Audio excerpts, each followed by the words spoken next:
Cricket মাঠে সাকিব এবং তামিম দুজন চিরপ্রতিদ্বন্দ্বী। সবসময় দুজনে দুজনার চিরপ্রতিদ্বন্দ্বী হয়ে খেলেছেন এবং থেকেছেন।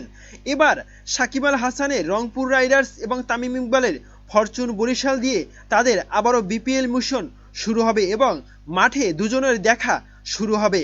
আর দুজনের চোখে এখন শুধুই বিপিএল স্বপ্ন।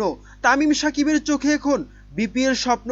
বুনছেন কে হবে শিরোপার জয়ী, কে হবে শিরোপার দাবিদার। বিস্তারিত থাকছে প্রতিবেদনে। চলতি মাসের 19 তারিখে থেকে শুরু হবে বাংলাদেশ প্রিমিয়ার লিগ বিপিএল। এবারের আসর আর বিপিএল এর সামনে রেখে অনুশীলনে ব্যস্ত সময় কাটাচ্ছেন ক্রিকেটাররা। সাকিব আল হাসান থেকে তামিম ইকবাল সবাই পিছে সময় কাটান। গতকাল সোমবার সকালে অনুশীলন করেছেন তামিম। কোচ মিজানুর রহমান বাবুলের অধীনে মিরপুরে ঘণ্টা তিনেক ব্যাটিং অনুশীলন করেন জাতীয় দলের নির্ভরযোগ্য এই ওপেনার। জাতীয় দলের বাইরে থাকলেও বিপিএলকে সামনে রেখে ব্যক্তিগত অনুশীলনে নিজেকে ব্যস্ত রেখেছেন তিনি। গতকাল সোমবার সকাল 11টা থেকে ব্যাটিং অনুশীলন শুরু করলে চট্টলা এক্সপ্রেস। কোচ মিজানুর রহমান বাবুলকে সঙ্গে নিয়ে অনুশীলন চালিয়ে যান তামিম। একই দিনে অনুশীলনে যোগ দিয়েছেন তাসকিন আহমেদ ও মমিনুল হক। এদিন এই পেসারের বিপক্ষে ব্যাটিং করেন সাবেক টেস্ট অধিনায়ক মমিনুল হক। ঘণ্টা দুয়েক বোলিং চালিয়ে যাওয়ার পর ঢাকার পেসার তাসকিন বোলিংয়ের পাশাপাশি ব্যাটিংও নিজেকে ঝালিয়ে নেন খানিকখানি। লোয়ার মিডল অর্ডার বা টেল এন্ডে তার উপর বরাবরই ভরসা থাকে, সেটা বুঝেই কিনা এমন অনুশীলন করেছেন তিনি। এদিকে আগেই সংসদ সদস্য নির্বাচিত হয়েছেন সাকিব আল হাসান। দুপুরের পর মিরপুরে আসেন সাকিব।